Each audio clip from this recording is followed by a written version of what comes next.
All opinions here are made up. Nothing I say and express is real and only made for the purpose of entertainment.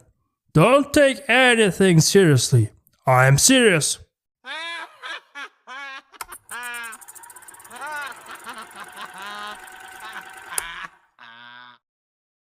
Free games are cool, but I prefer Steam.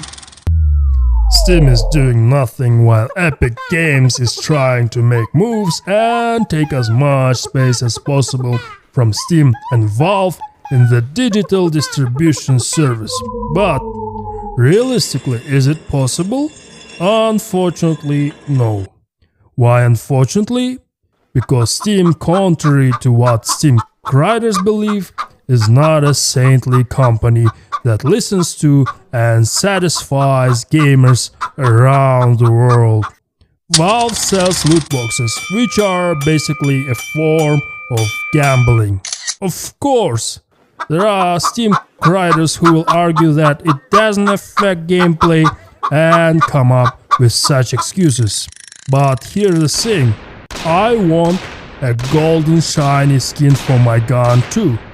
Why should I waste a fortune on such thing or gamble on shady sites run by wannabe gangsters who threaten each other and engage in borderline illegal activities? Whether you agree or disagree with me, Steam and Valve are the reasons behind the rise of skin trading casinos that make millions, while Steam itself makes billions. You can defend Steam as much as you want, but the reality is that Steam is just as bad, if not worse, than Epic Games.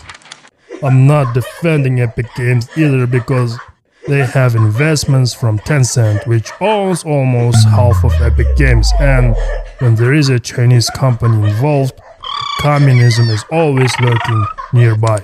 What I'm saying is that a 30% cut is too much. Casinos are harmful, especially for young people, and Gabe is not our savior. I want competition for Steam. Whether it comes from Epic or better gaming companies, it doesn't matter. A man begging for his wife's forgiveness inside a divorce court in Chicago, 1948. Cool picture.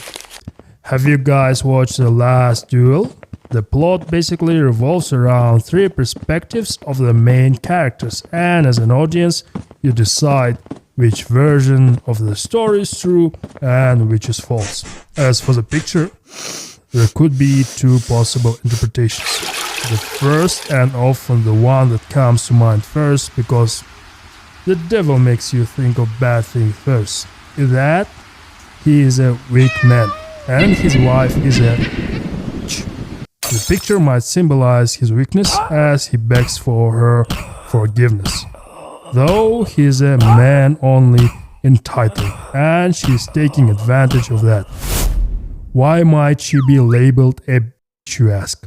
If you marry someone weak, the only logical reason could be for money or other perks, and in such a case, your intentions aren't exactly good. The second interpretation is that he is the one at fault. Maybe he was caught cheating or doing something really bad, and his wife is completely justified in divorcing him. In this case, he is a scumbag who deserves the situation he's in. What do you think, guys? I think the whole RDJ as Doom reveal would have been more hype or impactful if they had kept it a secret instead of prematurely revealing it. Fuck long reading, but let's try. English is my third language, by the way, so you are welcome to shut up before criticizing me. Let's read.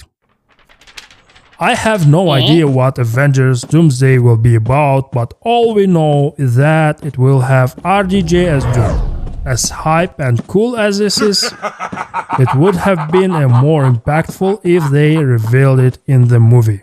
Like, imagine if Star Wars told everyone Darth Vader was Luke's father before The Empire Strikes Back came out. That would be a lot less impactful than it was when The Empire Strikes Back came out.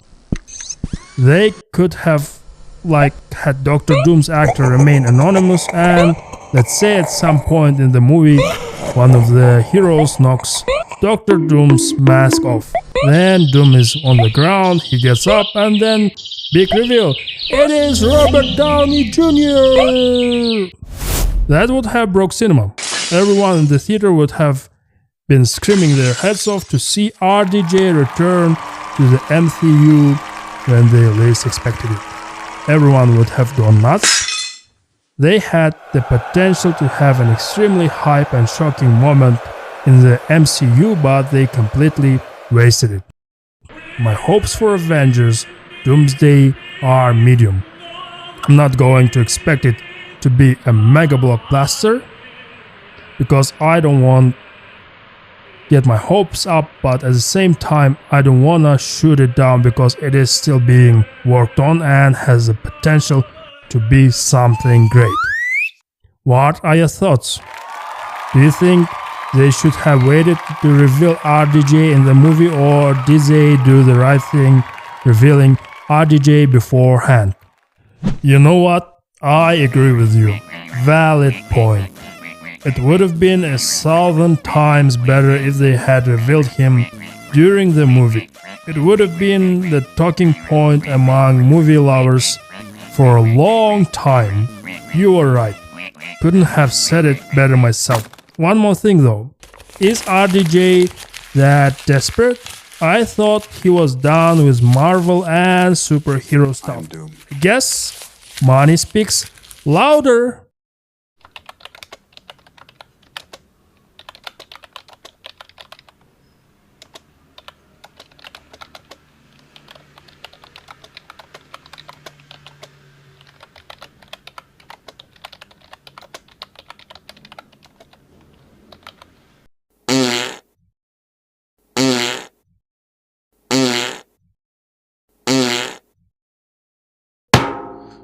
Bihar and Jharkhand should be our nuclear weapons testing states.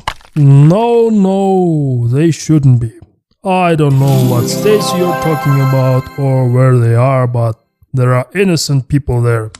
But I do know what should happen to the hero of this clip. I'd even insist on what must happen to him. This emo-looking MFer must be put somewhere secluded, where dozens of muscular, strong dudes who play for their own team can do whatever they want to him. End of story. You know the deal, right? Subscribe, comment and like, or you'll be the next victim of the emo-looking guy. Bye!